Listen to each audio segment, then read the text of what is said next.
Hello students, welcome to our YouTube channel Ajay sir commerce classes. बेटा मैं आपके लिए लेकर आ रहा हूं जर्नल, और जर्नल में इससे पिछली वीडियो अगर आप प्लेलिस्ट में जाकर देखेंगे तो मैंने टोटल आपको एक्सप्लेन किया हुआ है। उसमें मैंने आपको डिफरेंट जर्नल एंट्री बताई हुई हैं। मैं आपके लिए डिफरेंट जो ये वीडियोस बना रहा हूं, इसमें मैं आपको एक एक जर्नल एंट्री, यानी कि पूरी की पूरे कंसेप्ट में कोई ऐसी जर्नल एंट्री नहीं होगी जो हमारे इसमें ना हो, यानी हर तरह की जर्नल एंट्री को मैं इंक्लूड कर रहा हूं। तो जितनी वीडियो मैं बना चुका हूं पिछली में आपको जर्नल एंट्री, उससे आगे की मैं जर्नल एंट्री आपको इस वीडियो में लेकर आ रहा हूं। तो आज मैं लेकर आ रहा हूं कुछ एंट्रीज, जिसमें एक है पेमेंट टू सप्लायर। इससे पिछली वीडियो में पेमेंट की जगह मैंने कलेक्शन किया था डेटर से, और आज मैं कर रहा हूं पेमेंट।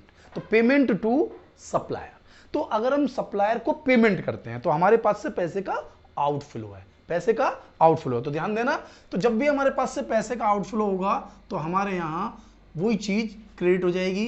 कैश आउटफ्लो हो रहा है तो टू कैश अकाउंट। लेकिन ये पेमेंट हमने किसी ना किसी को किया है, किसको किया है? सप्लायर को किया है। तो सप्लायर पर्सनल अकाउंट डेबिट, नाम शो करना पड़ेगा मेरे बच्चे आपको, क्योंकि कौन सप्लायर? बहुत सारे सप्लायर हो सकते हैं, तो वो नेम हमें बताएगा क्वेश्चन करते समय। यहां तो मैं आपको एक एग्जांपल ले रहा हूं कि अगर हमें अपने सप्लायर्स को पेमेंट करना है तो क्या एंट्री बनेगी, यानी यही सेंस बनेगा एंट्री का। जिसको भी आप पैसे दे रहे हैं वो डेबिट, और मैं जो दे रहा हूं वो क्रेडिट। कैश की जगह मेरे पास बैंक भी हो सकता है। क्या हो सकता है मेरे बच्चे? बैंक हो सकता है। लेकिन जब मैं सप्लायर का पेमेंट कर रहा हूं, तो आपने मेरी पिछली वीडियो में देखोगे तो डेटर से जब कलेक्शन हो रहा था तो मैंने उन्हें डिस्काउंट दिया था, क्योंकि जब मैं कैश मिलता है तो कैश डिस्काउंट मिल जाता है। तो ऐसे ही अगर मैं पेमेंट करूंगा तो मुझे भी कैश डिस्काउंट मिल सकता है, कंपलसरी नहीं है, मिल सकता है। तो यहां पर जो मुझे डिस्काउंट रिसीव्ड है वो मेरा क्रेडिट हो जाएगा। डिस्काउंट रिसीव्ड, देखिए लॉजिक समझने की कोशिश कीजिए। पेमेंट कर रहा हूं, कलेक्शन करता है इसका बिल्कुल अपोजिट था। पेमेंट कर रहा हूं तो इसका जस्ट अपोजिट है। जिसको पेमेंट करते हैं यानी कि debit the receiver, credit the giver. तो डेबिट द रिसीवर, रिसीवर कौन है? सप्लायर। तो सप्लायर डेबिट, और ये तो हो गया हमारा पर्सनल अकाउंट का रूल। और दूसरा अकाउंट का रूल है debit what's comes in and credit what's goes out. तो गोज आउट है मेरे पास कैश या बैंक। तीसरा था nominal account, debit all expenses and losses. तो डिस्काउंट मेरे लिए क्या है? प्रॉफिट है, तो डिस्काउंट मेरे लिए क्रेडिट हो जाएगा। तो डिस्काउंट क्रेडिट हो गया, यानी debit all expenses and losses, credit all incomes and gain. तो इनकम एंड गेन हो गया मेरे पास। लॉजिक समझ में आ रहा है? नहीं आ रहा? दोबारा ले इसको एंट्री को। तो ये एंट्री पूरी कंप्लीट है मेरे पास। अब इसी सेंस में हमने क्या क्या एंट्री बना चुके हैं? हम एंट्री बना चुके हैं बिजनेस को स्टार्ट करने की, गुड्स परचेज करने की, गुड्स सेल्स करने की, गुड्स रिटर्न, ठीक है, सेल्स रिटर्न। इसके बाद कलेक्शन फ्रॉम डेटर। अब हम एंट्री बना रहे हैं पेमेंट टू सप्लायर। इसके बाद असेट्स परचेज करने की, असेट्स परचेज करने की। तो असेट्स को परचेज कर लें। असेट्स को कैसे परचेज करेंगे? देखिए, अब कोई भी चीज आप परचेज करते हैं तो जिस चीज को आप परचेज करते हैं वो चीज डेबिट हो जाएगी। Assets account debit. अब रूल्स पढ़िए ना, रूल्स से अटकिए मत। इससे पिछले कि आप नरेशन भी बना सकते हैं। Being payment to supplier and discount received, discount received. Narration में कोई प्रॉब्लम नहीं है, ये मैं बार बार बता रहा हूं, पिछली सभी एंट्रीज में बता रहा हूं कि नरेशन बनाने के लिए हमें कोई वर्क नहीं करना है। हमें जो क्वेश्चन में दिया है उसी को लिखना है बस। उसके नाम से पहले या तो बीइंग लिख दीजिए या फॉर लिख दीजिए, बन गई नरेशन। कुछ नहीं करना है। अब हम असेट्स परचेज कर रहे हैं, यानी कोई भी assets, land, building, plant, machinery, furniture, fixture, कुछ भी, यानी कि आपको यह पता होना चाहिए कि ये असेट्स है। तो आपको यहां पर्टिकुलर उसी असेट्स का नाम लिखना है, पर्टिकुलर उसी असेट्स का आपको नाम लिखना है। लैंड खरीदी तो लैंड अकाउंट डेबिट, बिल्डिंग खरीदी तो बिल्डिंग अकाउंट डेबिट, मशीनरी खरीदी तो मशीनरी अकाउंट डेबिट, फर्नीचर खरीदा तो furniture account debit. That means कि जिस भी चीज को आप परचेज करेंगे वो डेबिट होगा। अब आप इसका पेमेंट करेंगे तो टू कैश, क्योंकि आपके पास से कैश का आउटफ्लो हुआ, कैश का आउटफ्लो हुआ। थोड़ा लर्न भी कर सकते हैं, समझ भी सकते हैं। हर छोटी छोटी एंट्री को समझाने की मैं आपको पूरी कोशिश कर रहा हूं। तो देखिए, असेट्स आपने परचेज की तो असेट्स डेबिट हो गई टू कैश अकाउंट, क्योंकि आपके पास से कैश गया। ऐसा भी तो हो सकता है कि कैश की बजाय आपने चेक दिया हो, तो कंफ्यूज नहीं होना है। Assets purchase through cheque, assets purchase in cash. ठीक है, तो चेक से खरीदी तो बैंक, और कैश खरीदी तो कैश। हो गया ना। कभी कभी ऐसा भी तो हो सकता है कि आप पैसा इनका फ्यूचर में देंगे। आपने कोई चीज परचेज करी, ठीक है, खरीद ली, assets account debit, building account, land, machinery, furniture, कुछ भी परचेज कर रहे हैं, कुछ भी, तो वो डेबिट टू कैश या बैंक। हो गया ना, या तो कैश दे रहे हैं या आप चेक दे रहे हैं। इसके अलावा भी हो सकता है कि आप कुछ भी ना दे रहे हो, आप उधार ले रहे हो, क्रेडिट पर परचेज कर रहे हो कि भाई मैं फ्यूचर में दूंगा, तो यहां पर आपको उस पार्टी का नाम आपको लिखना होगा, पार्टीज पर्सनल अकाउंट। जिस भी पर्सन से आप ये असेट्स परचेज कर रहे हैं, जिस भी पर्सन से आप ये असेट्स परचेज कर रहे हैं, और यदि आप उससे क्रेडिट पर ले रहे हैं, तो ये हमारा क्रेडिट हो जाएगा। ठीक है, अब जब आपने असेट्स खरीदी, क्लियर है, कंसेप्ट समझ में आ रहा है, असेट्स टू कैश, या फिर असेट्स टू बैंक, या फिर असेट्स टू पार्टी। हो गया। अब इसमें और भी प्रॉब्लम हो सकती है। ये तो क्वेश्चन में, एक ही एंट्री में मैं आपको सारी बातें बता रहा हूं। इसमें ऐसा भी हो सकता है कि जब आप असेट्स खरीद रहे हैं तो आपको जीएसटी पे करनी पड़ रही हो, तो input CGST account debit, input SGST account debit. ये कंपलसरी नहीं है। अगर क्वेश्चन में मेंशन है कि जीएसटी भी है तो कंफ्यूज थोड़ी होना है।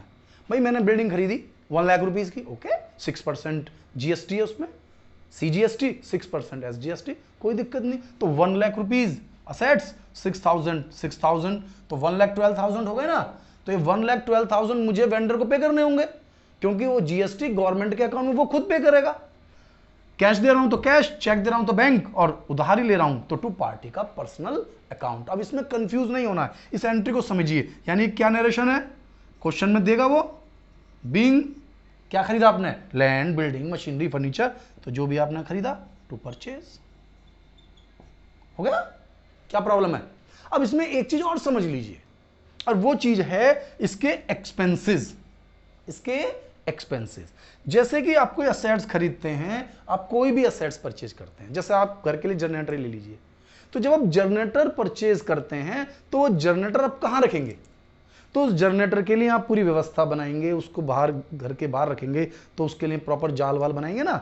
तो वो सभी एक्सपेंसेस जनरेटर का ही है। उस जनरेटर को आप कहीं से लाए हैं, तो उसको लेकर आने का जो एक्सपेंसेस है वो भी जनरेटर की कॉस्ट है। यानी कि आपने जो एंट्री बनाई है, यही एंट्री आपकी वापस रिपीट होगी। यानी कि उस एंट्री के लिए भी आपको असेट्स अकाउंट डेबिट ही करना पड़ेगा, और वही सेम टू सेम एंट्री आपको फिर रिपीट करनी पड़ेगी। क्या क्या बताया मैंने तुम्हें, थोड़ा ध्यान से देखिए कि भाई assets account debit same to same. फिर जैसे कि हमने कोई इंस्टॉलेशन का पे किया, असेट्स खरीदी, इंस्टॉलेशन, कार्टेज हम लेकर आ रहे हैं, उसको किसी भी ट्रक में, किसी भी चीज पर रख कर आएंगे ना उसको हम, तो उससे रिलेटेड जो भी खर्चा आया, ठीक है। आप गाड़ी खरीद रहे हैं, तो गाड़ी जब तक आप उसे रोड पर चलाएंगे नहीं, उससे पहले जितना भी खर्चा आपका आ रहा है वो सब गाड़ी की कॉस्ट में ही आएगा, कार की कॉस्ट में ही इंक्लूड होगा। आप कोई मशीन लगा रहे हैं फैक्ट्री में, तो उस मशीन को लगाने से रिलेटेड जो भी एक्सपेंसेस आएगा वो भी मशीन की कॉस्ट का ही पार्ट होगा। लेकिन एंट्री आपको 2 बार बनानी पड़ सकती है। भाई जिस समय खरीदे उस समय की एंट्री हो गई, उसके बाद जो खर्च किया उसकी फिर एंट्री, यानी एंट्री आपको यही बनानी पड़ेगी। You have to repeat again and again same entry, same entry, क्योंकि उस एक्सपेंसेस में भी जीएसटी हो सकता है वो एक्सपेंसेस भी आपका कैश में दे रहे हो, चेक में दे रहे हो, या वो एक्सपेंसेस भी उधार हो। सारा ऑप्शन, यानी कि इंस्टॉलेशन, असेट्स के इंस्टॉलेशन पर भी आपको यही एंट्री पास करनी होगी। यानी कि कैपिटल एक्सपेंडिचर और रेवेन्यू एक्सपेंडिचर। पहले आपको यह पॉइंट समझना होगा कि what is the revenue expenditure and what is the capital expenditure. तो रेवेन्यू एक्सपेंडिचर वो एक्सपेंडिचर हैं जिन्हें हम एज एन एक्सपेंसेस के रूप में ट्रीट करते हैं, ठीक है, जो हमारे खर्चों का पार्ट है, जिसको हमें प्रॉफिट एंड लॉस अकाउंट में ले जाना है, जो हमारे इनकम को, करंट ईयर की इनकम को कैलकुलेट करने में यूज होंगे। और एक होते हैं कैपिटल एक्सपेंडिचर, जो हमारे असेट्स का पार्ट होंगे, वो हमारे एक्सपेंसेस का पार्ट नहीं होंगे, वो हमारे असेट्स का पार्ट होंगे। और वो कैपिटल एक्सपेंडिचर जिस चीज पर किए जाएंगे उसी का नाम आ जाएगा। जबकि रेवेन्यू एक्सपेंडिचर, दोनों का डिफरेंस समझ में आ रहा है ना। आप असेट्स खरीद रहे हैं और उस असेट्स को परचेज करने में जो भी एक्सपेंसेस आ रहा है वो कैपिटल नेचर का है, उसके लिए सेम एंट्री पास होगी। लेकिन अगर आप जर्नल रेवेन्यू एक्सपेंसेस कर रहे हैं, ठीक है, तो उसके लिए एक्सपेंसेस वर्ड ही यूज होगा। क्या यूज होगा? एक्सपेंसेस अकाउंट डेबिट, क्योंकि आपने एक्सपेंसेस किया है तो एक्सपेंसेस डेबिट होगा। लेकिन नाम मेंशन करना होगा यहां पे आपको। क्या करना होगा? नाम मेंशन। आपने क्या पे किया? आपने किया रेंट, तो रेंट अकाउंट डेबिट। आपने अपने एम्प्लॉइज को सैलरी दी, तो सैलरी अकाउंट डेबिट। आप कह रहे हैं मैंने इंश्योरेंस प्रीमियम पे किया, तो insurance premium account debit. Logic समझिए, लॉजिक समझिए, लॉजिक से बाहर नहीं जाना है। You have to understand what is the expenses. तो कोई भी एक्सपेंसेस जो किसी इनकम को अर्न करने के लिए करना होता है, वो सभी एक्सपेंसेस रेवेन्यू एक्सपेंडिचर होते हैं और उनके लिए उसी पर्टिकुलर नेम से एंट्री बनेगी। अगर आप अपने एम्प्लॉइज को सैलरी दे रहे हैं, काम करा रहे हैं, हर महीने देने होंगे, यानी रिकरिंग नेचर। एक और पॉइंट हो सकते हैं, रिकरिंग नेचर के हैं। सैलरी दे रहे हैं तो सैलरी टू कैश। आप इंश्योरेंस प्रीमियम पे कर रहे हैं, insurance premium account debit to cash. आप रेंट पे कर रहे हैं बिल्डिंग का, तो rent account debit to cash. कहने का पर्पस यह है कि जितने भी एक्सपेंसेस आपको रेगुलर बेसिस पर करने होते हैं, जितने भी एक्सपेंसेस रेवेन्यू नेचर के होते हैं, यानी कि आपको माइंड में एक चीज सेट करनी होगी कि पिछली वीडियोस आप मेरी देखिए, उसमें मैंने टोटली एक्सपेंसेस को एक्सप्लेन किया हुआ है। यानी कि मैं एक पूरी सीरीज लेकर आ रहा हूं, पूरे के पूरे जर्नल एंट्रीज के ऊपर आया हूं। तो इससे पहले मैंने कई चैप्टर्स को पढ़ाया है, कंसेप्ट, प्रिंसिपल्स, रूल्स, रेगुलेशन, एक एक चीज को मैं बिल्कुल बारीकी से लेकर आ रहा हूं। अगर आपको थोड़ी सी भी प्रॉब्लम है तो आप प्लेलिस्ट में जाकर उन वीडियोस को देखें, तो आपको बिल्कुल जर्नल एंट्री बिल्कुल स्मूथली समझ में आएगी, कोई प्रॉब्लम होगी ही नहीं। प्रॉब्लम यहां पर भी वही है, ठीक है। 2-3 लिख दे रहे हैं, सारे लिखने की क्या रिक्वायरमेंट आएगी?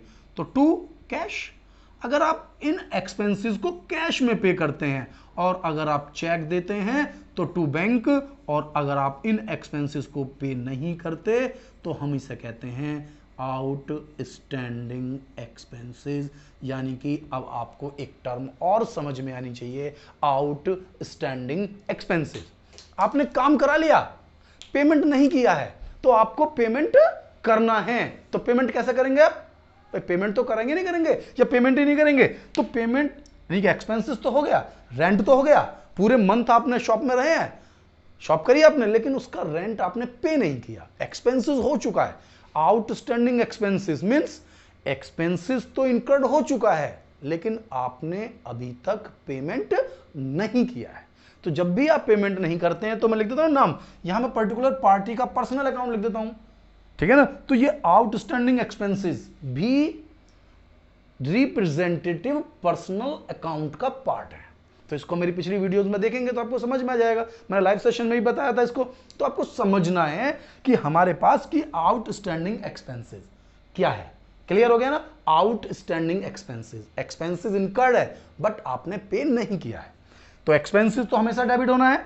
अगर आपने एक्सपेंसेस पे नहीं किया है, तो जैसे रेंट था तो rent account debit to outstanding rent account. यदि आपने रेंट पे नहीं किया और पे कर दिया तो rent account debit to cash. आपने चेक से पे किया तो rent account debit to bank. तो कोई भी एक्सपेंसेस से सभी एक्सपेंसेस के लिए एक ही कंसेप्ट हम लेकर आते हैं, एक से ज्यादा कंसेप्ट नहीं है, सबके लिए सेम टू सेम एक ही रूल है। क्लियर हो गया मेरा? नहीं, आउटस्टैंडिंग समझ में आ गया। इसी तरह से प्रीपेड एक्सपेंसेस भी हो सकता है। कौन सा एक्सपेंसेस? प्रीपेड। प्रीपेड एक्सपेंसेस के दो कंसेप्ट हैं कि या तो हम एक्सपेंसेस को सीधा प्रीपेड में ही कंसीडर कर लें, क्या कर लें, सीधा प्रीपेड में ही लिख लें, या फिर हम पहले एक्सपेंसेस की एंट्री बनाएं और उसके बाद उसे प्रीपेड में कन्वर्ट करें। जैसे आपने क्या एंट्री बनाई, आपने कहा मैंने रेंट पे कर दिया, rent account debit to cash या rent account debit to bank, prepaid की बात कर रहा हूं मैं। तो आपने एंट्री बना दी, लेकिन मैंने बाद में एनालिसिस किया कि वो तो एडवांस दिया है मैंने, तो एडवांस दिया है जबकि मैं उसको डाल चुका हूं एक्सपेंसेस में, तो एक्सपेंसेस से बाहर निकाल दूंगा और मैं उसे एडवांस में ले आऊंगा। क्या ले आऊंगा? एडवांस में, यानी प्रीपेड एक्सपेंसेस। कैसी बनेगी एंट्री फिर वो? Prepaid expenses account debit to expenses account. आप ध्यान से देखिए एंट्री को। ये एंट्री कब बनाई मैंने? अगर मैंने एक्सपेंसेस यानी प्रीपेड को पहले दे दिया और उसके बाद मैं कंसीडर कर रहा हूं कि ये एक्सपेंसेस मैंने प्रीपेड दिया है, तो फिर prepaid expenses account debit to expenses account. लेकिन अगर मैंने एंट्री बनाते समय ही मैं अपने माइंड को क्लियर करके बैठा हूं कि ये एक्सपेंसेस है, तो उसके लिए मैं बनाऊंगा rent account debit to cash, और जो एडवांस मैंने दिया है उसकी अलग एंट्री बनाऊंगा, एडवांस यानी prepaid rent account debit to cash. यानी उस सिचुएशन में मैं दो एंट्री बनाऊंगा। मतलब एंट्री कंसेप्ट क्या हो जाएगा मेरे पास, मैं थोड़ा आपको यहां समझा देता हूं। क्या क्या बताया मैंने आपको? मैंने आपसे कहा कि मैंने अगर रेंट दिया तो फिर मैं prepaid rent account debit to cash, एक साथ चाहो तो एक साथ बना लो भाई, रेंट अकाउंट डेबिट। मैंने किसी को 5,000 रुपीज पे किए, जिसमें से 4,000 तो रेंट था, तो 4,000 तो इसमें रेंट में आ जाएंगे मेरे पास, और 1,000 प्रीपेड में आ जाएंगे, टोटल 5,000 कैश दिया मैंने। Debit and credit should be equal. ये आपको हमेशा चलाना है। अगर आप कहीं गलती करेंगे तो फिर आपका आंसर कभी नहीं मैच करेगा। यानी जितना डेबिट है उतना ही क्रेडिट होगा हर एंट्री में, यानी कि ड्यूल एस्पेक्ट कंसेप्ट हमारा अप्लाई होगा। यानी each and every transaction have to aspect, debit and credit, and both should be equal. Debit और क्रेडिट इक्वल भी चाहिए, जितना आप डेबिट करोगे उतना ही क्रेडिट भी होगा। यानी प्रीपेड के लिए भी मैंने आपको बता दिया, दोनों तरीके से दे दिया। यदि आपने पहले पे कर चुके हैं और उसके बाद आप बना रहे हैं तो प्रीपेड टू एक्सपेंसेस, और यदि आप अभी कह रहे हैं कि इसमें कुछ प्रीपेड है और कुछ रेगुलर खर्चा है, तो rent account debit, prepaid account debit to prepaid rent account debit to cash. यानी कि आपको ये एंट्रीज बिल्कुल क्लियर हो जाएंगी। ठीक है, तो इसके बाद मैं कुछ एंट्रीज आपके लिए और ले लेता हूं जो आपको समझ में आ जाएंगी। देखते हैं, स्टार्ट करते हैं अदर्स एंट्रीज को। हाँ बेटा, तो मैंने आपको बताया कि इन एंट्रीज के बाद अब नई न्यू एंट्री बनाते हैं। तो नई एंट्रीज क्या है हमारे पास? तो मैं एक एंट्री और ले लेता हूं आप लोगों के लिए। तो नई एंट्री है कि हमने आपको बताया है पिछली एंट्रीज में कि purchase is always debit, purchase is always debit. तो यहां आपको समझना है कि कम से कम 5 या 6 एंट्रीज ऐसी हैं जो टेक्निकल हैं और यूज होती रहती हैं, बार बार यूज होंगी वो, लेकिन वो डिस्टर्ब करती रहती हैं, वो समझ ही नहीं आती मुझे एंट्री। तो वो एंट्रीज हैं वो situation when purchase is credit. आप गलती नहीं करेंगे, मैंने आप कभी ये नहीं कहा purchase is always debit, you have to learn purchase is always debit. लेकिन उसका एक एक्सेप्शन है, और वो एक्सेप्शन ये है कि परचेज क्रेडिट हो जाती है कुछ डिफरेंट सिचुएशन में। तो परचेज क्रेडिट कब होती है? परचेज का पहले मीनिंग समझिए। परचेज का मीनिंग मैंने आपको बताया था, purchase means bought of goods for the purpose of sale. Sale के पर्पज से खरीद रहा हूं, और यदि सेल के पर्पज के बिना ही वो गुड्स रिड्यूस हो गया, यानी मैंने गुड्स परचेज किया, ठीक है, तो वो सेल होने से ही रिड्यूस होना चाहिए, तब तो ठीक है, सेल्स क्रेडिट है। या फिर परचेज के रिटर्न से रिड्यूस होना चाहिए। लेकिन सेल्स और परचेज रिटर्न के अलावा यदि मेरा गुड्स गोडाउन में से कम हो रहा है किसी भी कारण से, तो उसका सीधा सीधा इफेक्ट परचेज पर आएगा, और उस सिचुएशन में मुझे परचेज को क्रेडिट करना होगा। यानी कि उसमें सिचुएशन में मेरी जो परचेज है वो क्रेडिट रहेगी, यानी कि to purchase account. That is rare situation, that is rare situation. और ये कब कब होता है? ये रेयर जरूर है लेकिन टेक्निकल होता है, टीचर पूछते हैं बहुत ज्यादा।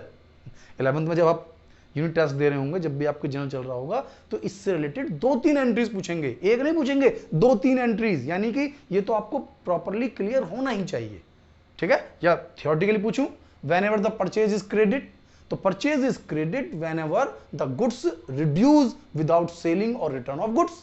ना तो गुड्स मैंने बेचा है ना मैंने वापस किया है, फिर भी मेरा गुड्स कम हो गया। तो गुड्स के कम होने के कारण, तो एक तो कम होने का कारण होता है ड्रॉइंग,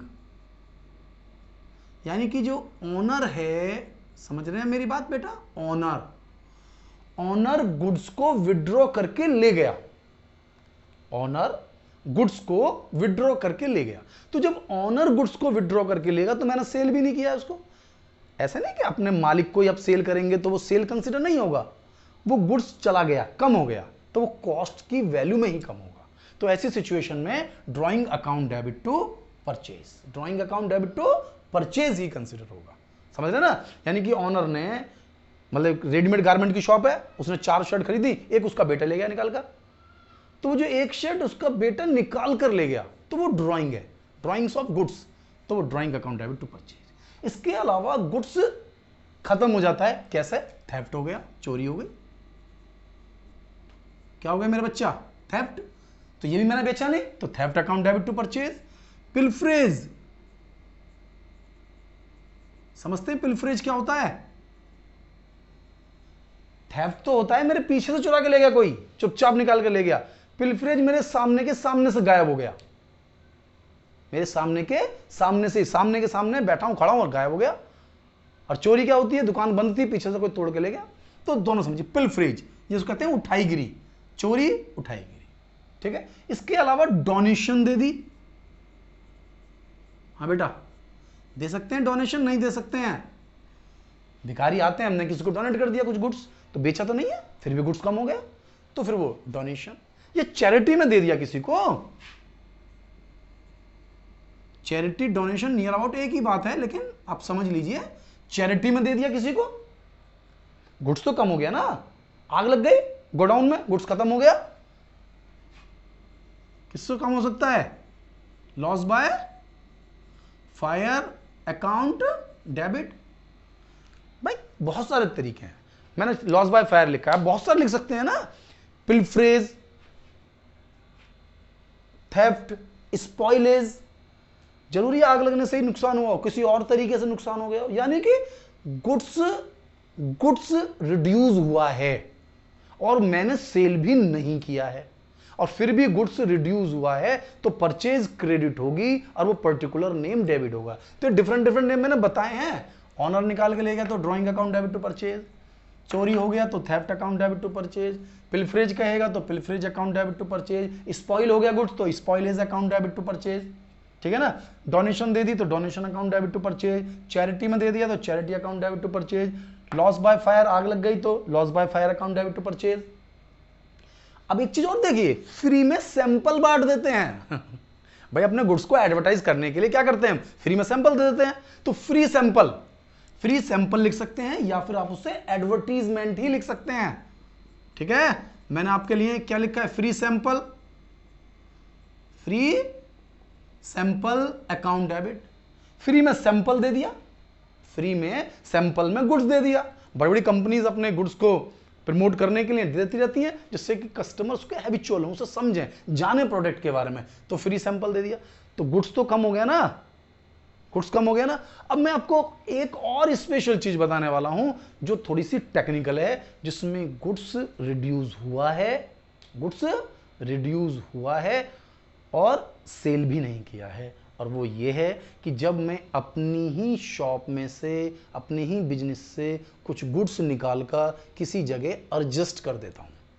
एग्जाम्पल देता हूं कई बहुत सारे। मेरी फर्नीचर की शॉप है। किस चीज की शॉप है? फर्नीचर की। अब शॉप तो है मेरी, मैंने ज़्यादा बैठने के लिए कोई चेयर कुर्सी नहीं थी, तो मैंने उसी शॉप में से एक चेयर और एक टेबल बैठने के लिए और टेबल काउंटर से निकाल लिया मैंने और उसे यूज कर रहा हूँ। तो आपने उसी कोई एंट्री बनाई, क्या वो चेयर खत्म नहीं होगी, क्या वो टेबल खत्म नहीं होगी, बेकार नहीं होगी? तो वो खत्म होगी, वो आपके बिजनेस की असेट्स है, लेकिन स्टॉक नहीं है, क्योंकि वो सेल थोड़ी होगा, अब तो वो यूज हो रही है। तो कोई भी गुड्स यदि वो बिजनेस से बाहर हो गया, गुड्स से तो बाहर हो गया ना, क्या बन गया? वो असेट्स बन गई, फर्नीचर का नाम आ गया, क्योंकि उस पर ऑनर बैठता है, उसकी टेबल पर वो काम करता है, तो वो टेबल और वो चेयर बिजनेस से निकल गई, ठीक है। तो वो फर्नीचर के नाम से आएगी। किसके नाम से आएगी? देखिए बाकी सारा फर्नीचर शॉप के अंदर है वो गुड्स के नाम से ही आएगा, वो स्टॉक के नाम से ही आएगा, लेकिन ये चेयर ये टेबल फर्नीचर के नाम से आएगी।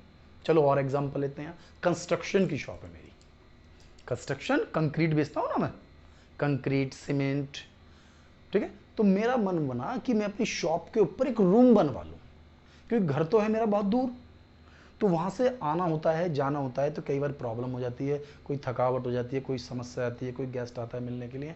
तो मैंने अपनी शॉप के ऊपर एक रूम बनवाया। तो शॉप के ऊपर जो रूम बनवाया तो उसका कंस्ट्रक्शन का सामान कहाँ से लिया? ऑब्वियसली अपनी दुकान से ले लिया। तो जो आपने गुड्स लिया वो गुड्स कहाँ गया? वो भी तो बिना बेचे ही आपने यूज कर लिया।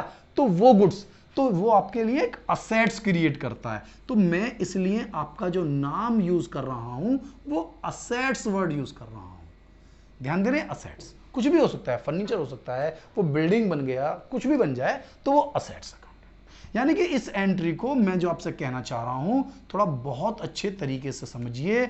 ये एंट्री एकदम स्पेशल है, ठीक है, स्पेसिफिक एंट्री है, बहुत ही अच्छी एंट्री है। इससे पिछली एंट्री में मैंने आपको असेट्स परचेज करके दिखाई थी, ये मैंने परचेज को क्रिएट करके दिखाया, और अब मैं असेट्स को सेल करके दिखाता हूं आपको। ये एंट्री समझ में आ गई? क्लियर है? अब असेट्स से रिलेटेड ही मैं आपको 2 पॉइंट और लेता हूं। एक होता है, देखिए नरेशन बनाएंगे तो नरेशन भी वही बन जाएगी, बीइंग, ध्यान से देखना, बीइंग क्या?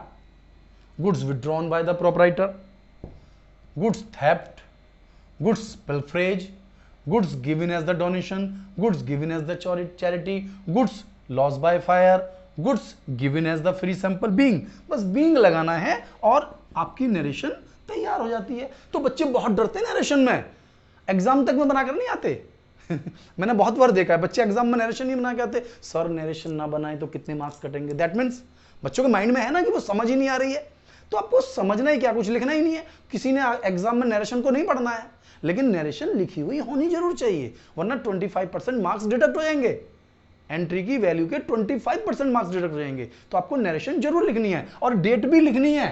मैंने आपसे कहा था ना कि सबसे पहले तो आप ईयर लिखिए, जैसे सपोज कीजिए 2020, आप मान लो जनवरी में हैं तो जनवरी और फिर डेट, और इस तरह से डेट आप लिखते चले जाइए। तो डेट, ईयर, ये सबको प्रॉपर लिखना है। डेबिट के सामने डेबिट आने हैं जैसे मैंने आपको बताया है, और जहां जहां डेबिट है वहां क्रेडिट में आप निशान लगा देंगे कि भाई यहां कोई अमाउंट नहीं है। जैसे क्रेडिट है तो क्रेडिट में लगा देंगे, डेबिट में निशान लगा देंगे।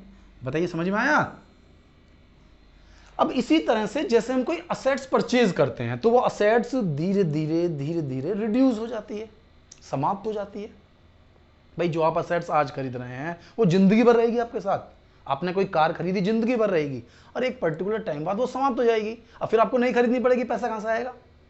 तो बिजनेस का सही प्रॉफिट भी नहीं निकलेगा। तो बिजनेस के करेक्ट प्रॉफिट को कैलकुलेट करने के लिए, असेट्स के लिए दोबारा खरीदने के लिए, फंड इकट्ठे करने के लिए, तो वो जो असेट्स रिड्यूस हो रही है, यानी reduction in the assets, reduction in the assets और in the value of assets due to passing of time और नॉर्मल टीआरवीआर, दिस कॉल्ड द डेप्रिसिएशन। तो डेप्रिसिएशन हम धीरे धीरे लगाते रहते हैं और ये बिजनेस का लॉस है और हमारी असेट्स की वैल्यू को कम करता है। असेट्स हमेशा डेबिट होती हैं, असेट्स हमेशा डेबिट होंगी जब भी आप उन्हें खरीद रहे हैं, जब भी वो इंक्रीज हो रही हैं। लेकिन डेप्रिसिएशन लगाने से क्या होगा असेट्स का? असेट्स क्रेडिट हो जाएंगी। यानी कि जो डेप्रिसिएशन है आपका, depreciation account debit to assets. ध्यान से देखिए यहां पर क्या हो गया आपका? असेट्स कम हो गई, रिड्यूस हो गई, घिस गई आपकी असेट्स। धीरे धीरे यूज करते करते करते करते हर साल आपकी असेट्स कम हो रही है। तो जितनी कम हो रही है उतनी ही मैं डेप्रिसिएशन में आपको शो कर रहा हूं। तो depreciation account debit to assets, clear हो गया ना? एक तो डेप्रिसिएशन हो गया, narration being, depreciation charge on assets, बनाओ इसकी नरेशन, being depreciation charged on assets. नाम लिखना है particular, charge on machine, charge on furniture, ठीक है ना, चार्ज ऑन बिल्डिंग, जिस पर भी आप लगा रहे हैं, कंप्यूटर पर, कार पर, सभी असेट्स है मेरी। असेट्स को समझना है। मेरी पुरानी वीडियोस में अगर आप लगातार देखते रहेंगे, पूरा मैंने एक प्लेलिस्ट बनाई हुई है, उसमें सारी वीडियो डाली हुई है, ठीक है, इससे रिलेटेड भी और उससे पिछली भी, यानी हर चैप्टर की, यानी कि मैंने हर चैप्टर से रिलेटेड एक एक क्वेश्चन को पूरा समझा रहा हूं, एक एक छोटी छोटी बात को समझा रहा हूं, जिससे बच्चों को किसी भी तरीके की कोई भी प्रॉब्लम कभी ना हो। इसके बाद मैं डायरेक्ट क्वेश्चंस कुछ कराऊंगा इसमें। तो being depreciation charge on assets, अब इस असेट्स को सेल करने के लिए बनाऊं, तो सेल्स करूंगा तब भी असेट्स क्या होगी मेरी, क्रेडिट हो जाएगी। असेट्स रिड्यूस हो रही है ना, तो जब जब मैं असेट्स को रिड्यूस होगी, असेट्स मेरी क्रेडिट होती जाएगी। जब जब खरीदूंगा असेट्स बढ़ती चली जाएगी। तो ध्यान रखना है, एंट्रीज पढ़ते पढ़ते ये आपको लर्न करते करते चलना है। फिर रूल्स आपको समझने हैं, जो मैंने रूल्स आपको बताए हैं पुरानी वीडियोस में। तो एक एक रूल्स लर्न कीजिए, चाहे वो क्लासिकल अप्रोच का है, चाहे वो मॉडर्न अप्रोच का है, सब चीजें आपको पढ़नी है। जब आप परफेक्ट हो पाएंगे इसमें, तो टू असेट्स अकाउंट क्या करा आपने, बेच दिया, बेची तो पैसा आ गया आपके पास, cash account debit. Cash account debit, loss भी हो सकता है, प्रॉफिट भी हो सकता है। हो सकता है मेरी असेट्स 20,000 रुपए की थी, मैंने बेची 15,000 रुपए में, तो लॉस हो गया। तो profit and loss account debit. और इसका अपोजिट ऐसा भी हो सकता है कि मैंने उसको ज्यादा कीमत में सेल किया हो, तो प्रॉफिट एंड लॉस अकाउंट, और लॉस पे सेल किया है तो मैं लिख रहा हूं आपको लॉस, आपको लिखने की जरूरत नहीं है, ठीक है। ये तो डेबिट है तो लॉस है, और क्रेडिट है तो प्रॉफिट है।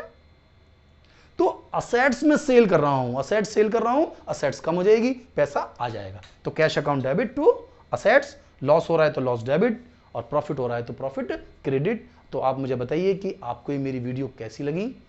मेरी वीडियो को लाइक करें, मेरे चैनल को सब्सक्राइब करें, और मेन जरूरी, अगर आपने अभी तक बेल आइकॉन को प्रेस नहीं किया है तो बेल आइकॉन को प्रेस करें, जिससे कि मेरी लेटेस्ट वीडियो आपको लगातार मिलती रहें और आपके कोई वीडियो छूटे ना, और आपको सारी नॉलेज प्रॉपर तरीके से मिलती रहे। और इसके अलावा भी यदि आपको कोई प्रॉब्लम है तो आप मुझे इंस्टा पर फॉलो कर सकते हैं। मेरा व्हाट्सअप नंबर आपको डिस्क्रिप्शन में मिल जाएगा, वहाँ आप मुझे मैसेज करें किसी भी समस्या के लिए, मैं आपके हर मैसेज का जवाब दूंगा। थैंक यू, मिलता हूँ आपसे नेक्स्ट वीडियो में।